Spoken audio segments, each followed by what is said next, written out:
با یک تکی سفید نماینده ولایت سوق توشف محمد اقبال، با یک تکی سبز نماینده فدراسیون ملی گشتیگیری محمد شریف نجمیدینov.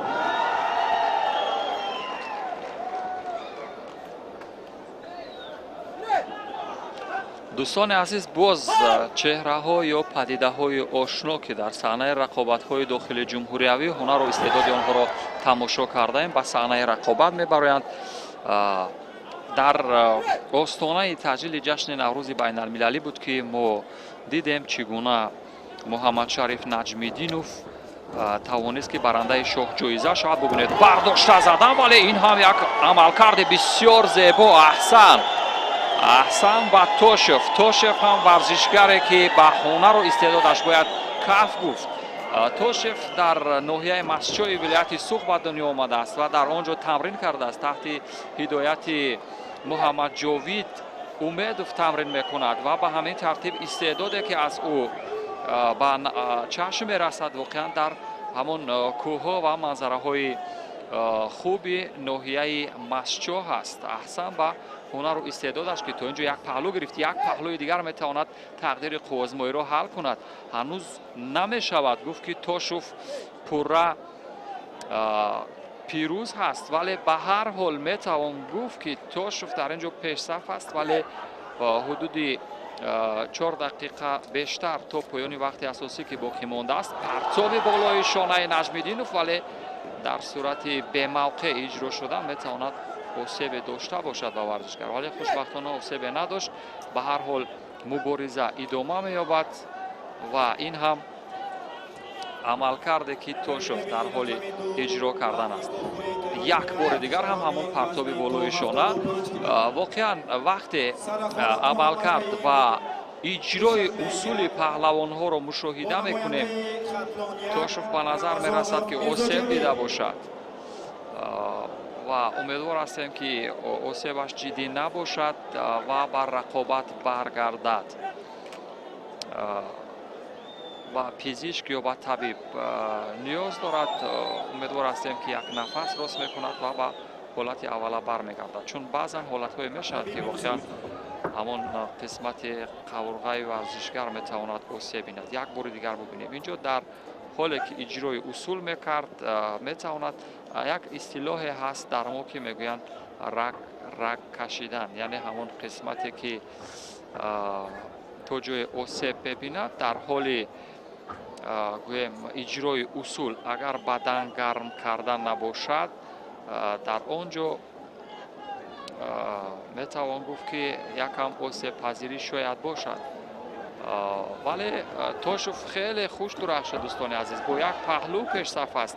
حدود 4 دقیقه دیگر امکان هست و ببینیم داور چی میگوید. اگر اجازه رقابت بدهد شایف بر رقابت خواهد پرداخت. اینجا گمان میکنم یگان آسیب جدی نیست و برمیخیزد خوشبختانه و محمد شریف نجمیدینov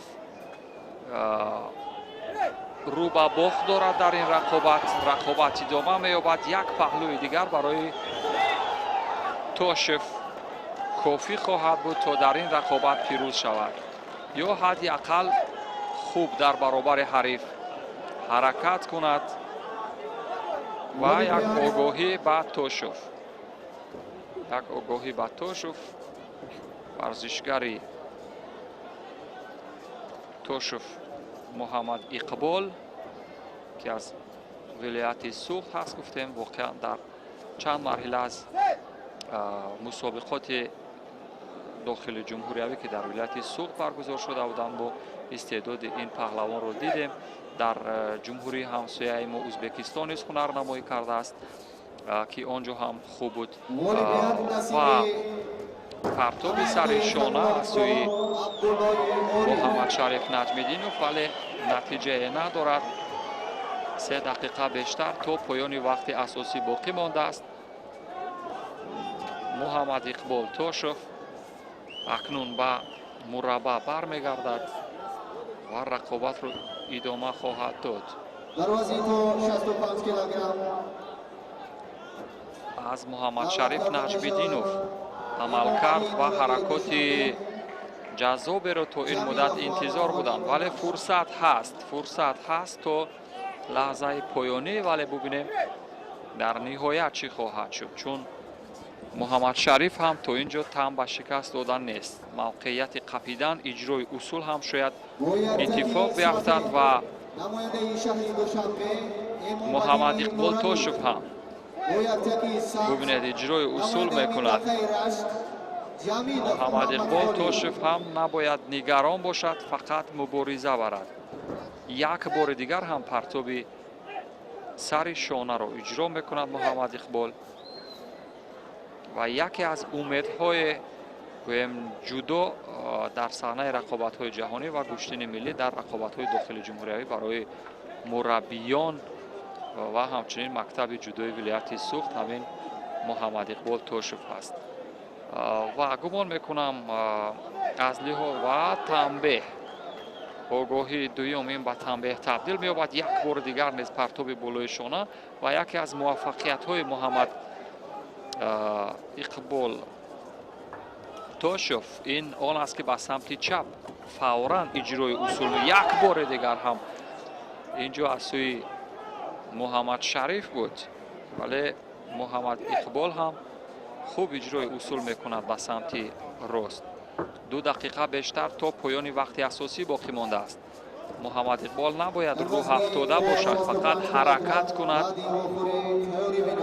ва дар ҳар як бори дигар нест мавқеи қапидан бисёр мувофиқ аст ва довар чӣ хулоса мекунад. огоҳӣ ба хотире ки аз қисмати поин чанг андохт. акнун мавқеи ҳарду ҳам якзайл аст ва кадомин нахустин шуда иҷрои усул мекунад ва билохира ин муҳаммад иқбол тошев буд ки иҷрои усул кард, вале муваффақ нашуд. хаста ба назар мерасад. гумон мекунам агар дар ҳамон бахши роҳи нафаскашӣ агар бештар тамрин кунад, роҳи нафаскашиаш хуб бошад, ин бар суди кор хоҳад буд, яъне ба манфиати кор хоҳад буд ва аз лиҳози физикӣ қудрату тавоноияш хуб аст. ба виҷа аз лиҳози фанӣ ё техникӣ ҳам хеле амалкарди хуб дорад муҳаммад иқбол. фақат аз лиҳози ҳамон тақвият дар бахши роҳи нафас як маротибаи дигар ҳамон усули ҷаззоби болои шона ва муҳаммад иқбол тошев дар ҳоли расидан ба марҳилаи ниманиҳоӣ хаста шудааст. шояд роҳи нафаскашиаш якам мушкил дошта бошад ё ин ки ҳамон қисмати қабурға ки осеб дида буд ва намешавад. бо ин гуна фишор намешавад таодули ҳарифро контрол кард ва хастагии муҳаммад иқбол тошев бар аъло эҳсос мешавад.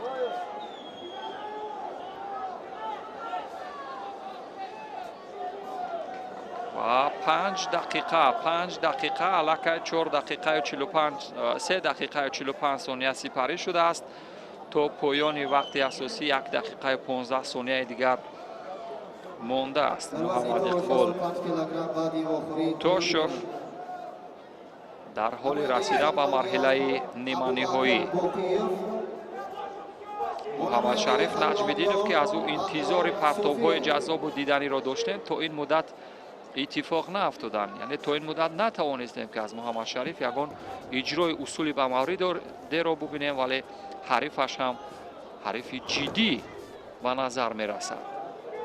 ва ёдовар мешавем ки муҳаммадшариф наҷмиддинов аз зумраи паҳлавонҳое ки дар чемпионати тоҷикистон унвони қаҳрамониро ба даст овард ва яке аз умедҳои дастаи вазни 73 килограмм буд ба яке аз мусобиқоти ва ин ҳам як амалкарди ҷаззоб. бубинед чӣ истеъдоди фавқулодае аз сӯи муҳаммад иқбол тошев. аҳсан бубинед хирсе ки воқеан аз ӯ яке аз варзишгарони боистеъдод номе бурдан дар рақобатҳои гузашта имрӯз мағлуб мешавад. яъне ҳеҷ паҳлавоне нест ки пушти ӯ заминро надида бошад ва билохира хирс шикаст мехӯрад аз муҳаммад иқбол тошев. аҳсан به همین ترتیب محمد شریف نجمیدینوف از کنار می رود، از رقابت ها حذف بشود و چهار یکنی‌های از چهار یکنی‌های حذف بشود. برای مدال برنجی شانس دارد. ببینید توشوف چهره نو، واقعا هیچ پهلوان قریب که نیست که پشت زمین را ندیده باشد. همین ترتیب ادای احترام هم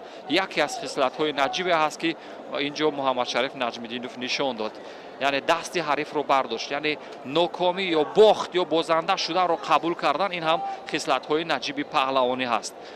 و به همین ترتیب دوستان عزیز نوارهای سوز کرده شده رو می‌بینیم. این هم لحظه پایانی ببینید چگونه اتفاق افتاد. به سمتی که محمد شریف می‌خواست اجرای اصول کند، احسن به محمد اقبال که بسیار به موارد اجرای اصول کرد و به همین ترتیب موفق شد. و دوستان عزیز ما می‌گذاریم بر رقابت نوبتی. رقابت نوبتی هم یکی از رقابت‌های جذاب خواهد بود.